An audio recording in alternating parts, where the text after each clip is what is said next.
तो जय हिंद साथियों, आज की इस वीडियो में बात करने वाले हैं भारत की नदियां, यानी कि भारत की नदियां, और मैप से देखने वाले हैं कौन सी नदी किस स्थान पर है और कहां से निकलती है और कहां पर गिरती है। और कुछ फैक्ट के बारे में भी बात करेंगे जो आपके लिए एग्जाम के लिए बहुत ही इंपॉर्टेंट है, और पूरा समझा देंगे इस प्रकार कि आपको मैप से याद हो जाएगा कि कौन सा नदी कहाँ से निकलता है और कहाँ से कहाँ पर गिरता है। तो आपसे यही रिक्वेस्ट होगा कि वीडियो को अंत तक जरूर देखना। चैनल पर नए हैं तो चैनल को सब्सक्राइब करके यहाँ पर वीडियो को लाइक जरूर से कर देना। तो चलिए फटाफट से वीडियो को शुरू करते हैं बिना वक्त गंवाए। तो आज की इस वीडियो में यहाँ पर हम भारत की प्रमुख नदियाँ, यानी कि भारत की पूरी नदियाँ देखने वाले हैं जो आपके एग्ज़ाम के लिए बहुत ही इंपॉर्टेंट होगा। अगर किसी भी कॉम्पिटिटिव या किसी भी एग्ज़ाम की तैयारी कर रहे हैं आपके लिए बहुत ही इंपॉर्टेंट होगा। तो आपसे ये रिक्वेस्ट होगा कि इस वीडियो को अंत तक जरूर देखना। चैनल पर नए हैं तो चैनल को सब्सक्राइब जरूर से कर लेना है। तो चलिए पहले देख लेते हैं यहाँ पर ऊपर की नदियाँ, यानी कि उत्तर भारत की कुछ नदियाँ देख लेते हैं जो आपके लिए बहुत ही इंपॉर्टेंट है। और सभी नदियाँ देखने वाले हैं, जितना भी हाईलाइटेड नदियाँ जो आपके एग्ज़ाम में आने की पूरा चांसेस, यानी कि एग्ज़ाम में पूछेगा नदियाँ के बारे में तो आप आँख मूंद के टिक लगा दीजिएगा, ऐसा हम समझा देंगे। तो आपसे ये रिक्वेस्ट होगा कि वीडियो को अंत तक जरूर देखना। चैनल पर नए तो चैनल को सब्सक्राइब जरूर से कर देना। तो यहाँ पर मानसरोवर झील से ये यहाँ पर सिंधु नदी है, यानी कि ये सिंधु नदी है, आपको याद रखना है। यहाँ पर सिंधु लिख दिए हैं। तो यहाँ पर सिंधु नदी यहाँ से निकलती है, उसके बाद यहाँ पर अरब सागर में गिर जाती है, यानी कि इधर अरब सागर है, आपको पता होगा यहाँ पर अरब सागर है, आपको याद रखना है, ठीक है ना। उसके बाद सिंधु नदी यहाँ पर मानसरोवर झील से निकलती है और अरब सागर में गिर जाती है, ये आपको हो गया। इसकी कुछ सहायक नदी है जैसे कि झेलम नदी, चंबल नदी, रावी नदी, उसके बाद ब्यास नदी, उसके बाद सतलुज नदी, ठीक ना। ये सभी इसमें जाता है और यहाँ पर पाकिस्तान से होते हुए यहाँ पर अरब सागर में गिर जाता है, आपको याद रखना है। यहाँ पर देख लीजिए मानसरोवर जिससे कौन निकलता है, जो सिंधु नदी निकलता है और यहाँ पर अरब सागर में गिर जाती है। इसकी प्रमुख सहायक नदी है यहाँ पर झेलम, चंबल, रावी, ब्यास, उसके बाद सतलुज। और सतलुज पर यहाँ पर एक लंबा नहर बनाया गया है, इंदिरा गांधी नहर, जो इंडिया का यानी कि भारत का सबसे लंबा नहर है। इसकी सिंचाई यहाँ पर राजस्थान में की जाती है, आपको याद होगा। यहाँ पर राजस्थान है, पंजाब है, हरियाणा है, ये सभी देश में इसकी सिंचाई की जाती है, यानी इंदिरा गांधी नहर से सिंचाई की जाती है, बहुत ही फायदेमंद है। तो एक बार और देख लीजिए मानसरोवर से कौन सा निकलता है, तो सिंधु नदी निकलता है। इसकी सबसे मतलब सहायक नदी है झेलम, चंबल, रावी, ब्यास, उसके बाद सतलुज। और सतलुज नदी पर यहाँ पर बनाया गया है यहाँ पर इंदिरा गांधी नहर, आपको याद रखना है, जो भारत की सबसे लंबी नहर है। तो चलिए अगला देखते हैं, आगे कुछ मैप में देखते हैं, यानी कि कुछ और सहायक नदियाँ देखते हैं। जैसे कि यहाँ पर सिंधु नदी यहाँ पर निकलती है और यहाँ पर गिर जाती है अरब सागर में, जान गए होंगे। तो यहाँ पर और देख लेते हैं ब्रह्मपुत्र नदी यहाँ से निकलता है, यानी कि मानसरोवर झील से ही निकलता है।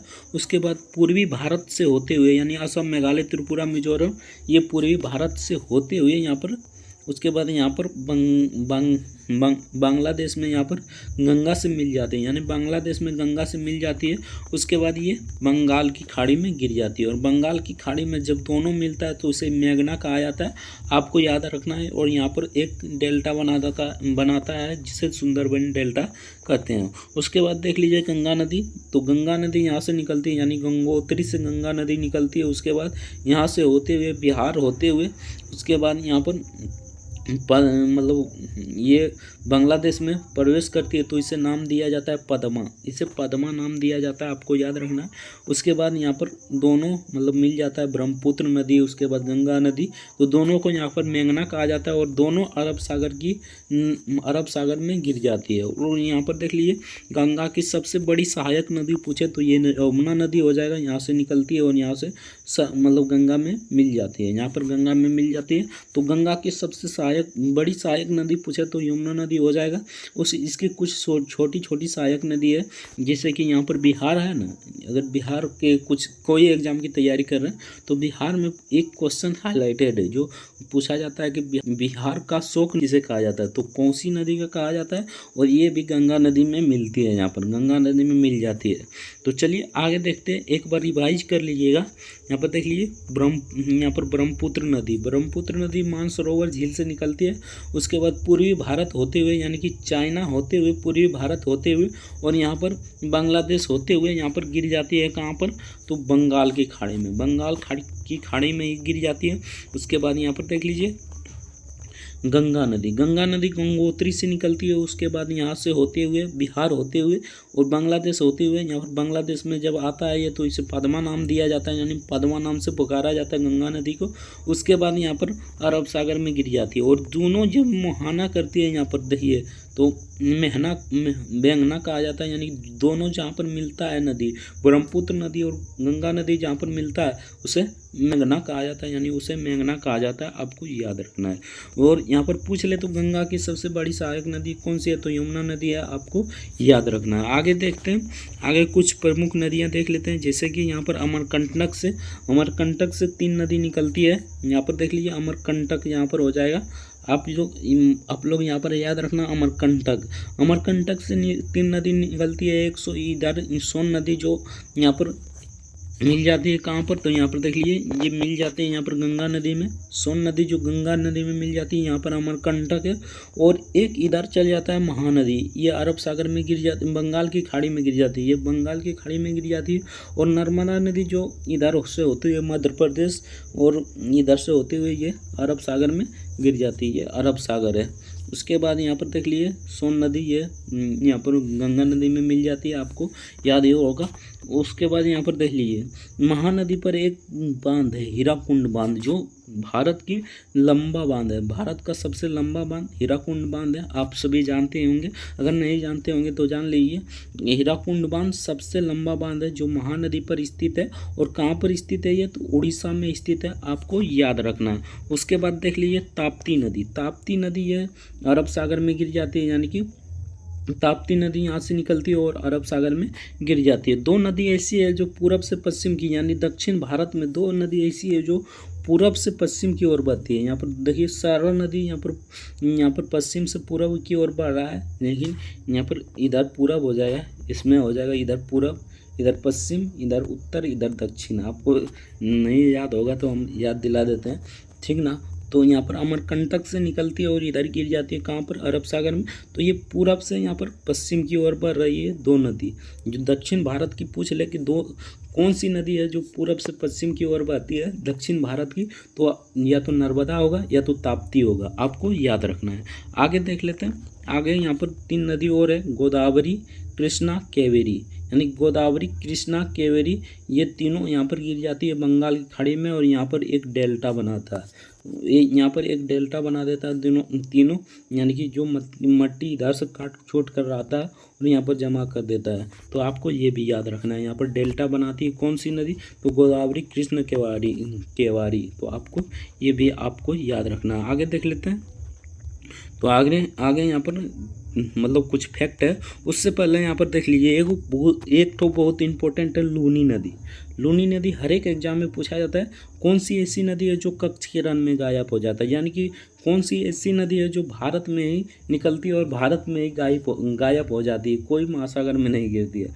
तो ये लूनी नदी है, ये कच्छ के रण में यहाँ पर ही गायब हो जाता है, यानी कि यहाँ पर ही कच्छ के रण में कहीं गायब हो जाता है, यहाँ से निकलता है और यहाँ पर कच्छ के रण में गायब हो जाता है। तो यहाँ से आपका मतलब कि थ्योरी कंप्लीट हो जाता है, यानी मैप का क्वेश्चन कंप्लीट हो जाता है। यहाँ पर देख लेते हैं कुछ फैक्ट, जैसे सिंधु जल समझौता। सिंधु जल समझौता कब हुआ था? तो यहाँ पर देख लिए 1960 ईस्वी को सिंधु जल समझौता हुआ था। और यहाँ पर देख लिए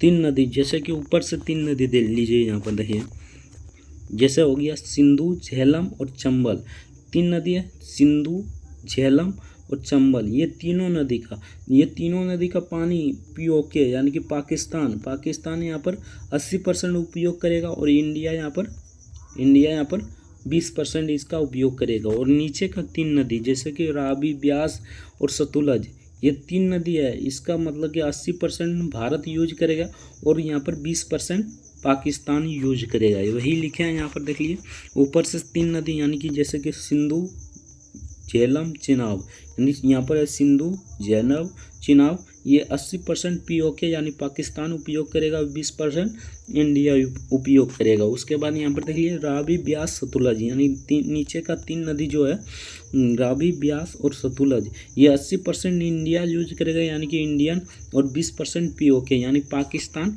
यूज करेगा। उसके बाद यहाँ पर कुछ फैक्ट यहाँ पर इस प्रकार देख लीजिए, जैसे कि कौन सी नदी अरब सागर में गिरती है, कौन सी नदी बंगाल की खाड़ी में गिरती है, ये हर एक एग्जाम में पूछा ही जाता है। तो पहले देख लेते हैं यहाँ पर बंगाल की खाड़ी में कौन कौन सी नदी गिरती है। तो सिंपल सा याद करना है आपको, यानी कि मैप अगर दिमाग में घुस जाएगा ना तो आराम से याद होगा। जैसे कि ब्रह्मपुत्र नदी ये बंगाल की खाड़ी में गिरती है, गंगा नदी ये भी बंगाल की खाड़ी में गिरती है। उसके बाद यहाँ पर देख लीजिए महानदी बंगाल की खाड़ी में गिरती है, कृष्णा, कावेरी, गोदावरी यानी कृष्णा, कावेरी, गोदावरी ये बंगाल की खाड़ी में गिरती है। आप लोग मतलब कि थोड़ा सा मतलब दिमाग लगाइएगा, यानी कि दिमाग में लोड कर लीजिएगा। उसके बाद अपने आप यहाँ पर ये बहुत ही आसान टॉपिक है, यानी कि गंगा नदी बहुत ही आसान टॉपिक है। अगर इसे पढ़िएगा थ्योरी में, यानी कि अगर मैप से नहीं पढ़िएगा इसे, तो आपको याद करने में फिर मत पूछिए, ठीक ना। उसके बाद यहाँ पर देख लेते हैं बंगाल की खाड़ी में कौन सी यानी कि अरब सागर में कौन कौन सी नदी गिरती है। तो यहाँ पर देख लीजिए, एक तो सिंधु नदी, झेलम नदी, चंबल नदी, ब्यास नदी, सतलज नदी, सब यहाँ पर बंगाल की खाड़ी में गिरती है। यानी कि ऊपर में जितना नदी है, यहाँ पर देख लीजिए ऊपर में जितना नदी है सब अरब सागर में गिरती है। जैसे कि यहाँ पर हो जाएगा सिंधु नदी, झेलम नदी, चंबल नदी, रावी नदी, ब्यास नदी, सतलज नदी, ये सब यहाँ पर अरब सागर में गिरती है। और नीचे के दो नदी है, यानी कि नीचे का 2 नदी जो नर्मदा और ताप्ती जो पूरब से पश्चिम की ओर बहती है। यानी कि इसे तो आपको याद करना बहुत ही इंपॉर्टेंट है, क्योंकि ये क्वेश्चन हर एक एग्जाम में पूछा जाता है। यानी कि इस प्रकार पूछ लिया जाएगा, कौन सी वह नदी है जो दक्षिण भारत में पूरब से पश्चिम की ओर बहती है। तो यही 2 नदी है, नर्मदा और ताप्ती, यही 2 ऑप्शन में रहेगा। यानी कि या नर्मदा रहेगा या तो ताप्ती रहेगा, दोनों में से एक रहेगा। तो आपको टिक लगाना है। बाकी ये सब अरब सागर में गिरने वाली नदी है, और ये सब बंगाल की खाड़ी में गिरने वाली नदी है। और यहाँ पर एक डेल्टा बनाता है, आपको ये भी याद रखना है। और सिंधु जल समझौता कब हुआ था, तो 1960 ईस्वी में हुआ था, आपको ये भी याद रखना है। सिंधु, झेलम तथा चिनाब यानी कि ऊपर का 3 नदी 80% पीओके यानी पाकिस्तान उपयोग करेगा, और 20% इंडिया यूज करेगा। और नीचे का 3 नदी रावी, ब्यास, सतलज 80% इंडिया यूज करेगा और 20% पीओके यूज करेगा। तो चलिए फिर से एक बार शॉर्ट में रिवीजन कर लेते हैं, यानी शॉर्ट में रिवीजन कर लेते हैं। तो यहाँ पर देख लीजिए यहाँ पर सिंधु नदी मानसरोवर झील से निकलता है। उसके बाद यहाँ पर अरब सागर में गिर जाता है। उसके बाद झेलम, चंबल, रावी, ब्यास ये और सतलज ये सभी किसका सहायक नदी है, तो सिंधु का सहायक नदी है, जो कि इधर से यहाँ पर अरब सागर में गिर जाती है, ठीक ना। उसके बाद यहाँ पर एक मानसरोवर झील से एक और नदी निकलता है जिसे ब्रह्मपुत्र नदी कहते हैं, और ये यहाँ पर चीन से होते हुए यहाँ पर पूर्वी भारत से होते हुए यहाँ पर बांग्लादेश होते हुए यहाँ पर गिर जाता है। कहाँ पर, तो ये गिर जाता है यहाँ पर बंगाल की खाड़ी में। और जब यहाँ पर दोनों संगम में होता है, यानी कि दोनों संगम हो जाता है, यानी गंगा नदी और ब्रह्मपुत्र नदी संगम में होता है, तो इसे मेघना कहा जाता है, आपको याद रखना है, ठीक ना। उसके बाद यहाँ पर देख लेते हैं इंदिरा गांधी नहर बनाया गया है सतलज नदी पर, ठीक ना, इसे भी आपको याद रखना है। इंदिरा गांधी नहर सतलज नदी पर बनाया गया है, जो भारत की सबसे लंबी नहर है, आपको याद रखना है, ठीक ना। उसके बाद यहाँ पर देख लीजिए गंगा नदी गंगोत्री से निकलती है। उसके बाद बिहार से होते हुए यहाँ पर मतलब बांग्लादेश में जब जाता है तो इसे पद्मा नाम दिया जाता है। उसके बाद यहाँ पर अरब सागर में मतलब बंगाल की खाड़ी में गिर जाता है। उसके बाद यहाँ देखिए यमुना नदी गंगा नदी की सबसे बड़ी सहायक नदी है, बाकी छोटा यहाँ पर सहायक नदी है, आपको याद रखना है। उसके बाद यहाँ पर एक इम्पोर्टेंट है लूनी नदी, जो कच्छ के रण में गायब हो जाता है, जो कि भारत में ही गायब हो जाता है, आपको याद रखना है। उसके बाद यहाँ पर देख लीजिए अमरकंटक से 3 नदी निकलती है, सोन नदी, महानदी नर्मदा नदी, ठीक ना।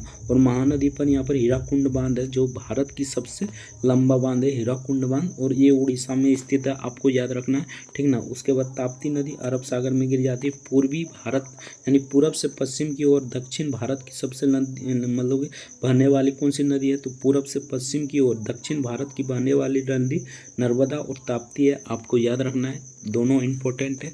और नीचे में 3 नदी है, गोदावरी, कावेरी यानी कृष्ण और कावेरी। गोदावरी दक्षिण भारत की सबसे लंबी नदी है, आपको याद रखना है। दक्षिण भारत की सबसे लंबी नदी पूछे तो गोदावरी हो जाएगा। यहाँ तीनों डेल्टा बनाता है, ये भी आपको याद रखना है। उसके बाद सिंधु जल समझौता 1960 में हुआ था। सिंधु झेलम चिनाब 80% यानी कि ऊपर का जो 3 नदी है, यानी कि ऊपर का जो 3 नदी है, यहाँ पर देख लीजिए, एक बार और समझा देते हैं।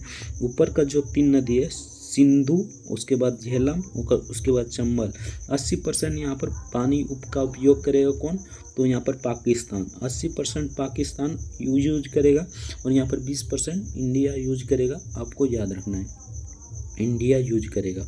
उसके बाद नीचे का जो 3 नदी है, यानी कि नीचे का जो 3 नदी है, रावी, ब्यास और सतलुज, इसका 80% भाग का मतलब पानी यहाँ पर इंडिया यूज करेगा, और 20% यहाँ पर 20% पीओके यूज करेगा, आपको याद रखना है, पीओके यूज करेगा। तो यहाँ आई होप ये वीडियो आपको अच्छा लगा हो। बाकी यहाँ से आपका थ्योरी सेक्शन सब कुछ कंप्लीट हो जाता है। तो वीडियो कैसा लगा हो कमेंट करके ज़रूर बताना। चैनल पर नए हैं तो चैनल को सब्सक्राइब करके वीडियो को लाइक जरूर से कर देना। तो चलिए मिलते हैं नेक्स्ट वीडियो में, तब तक के लिए जय हिंद, जय भारत, वंदे मातरम। वीडियो देखने के लिए बहुत बहुत धन्यवाद।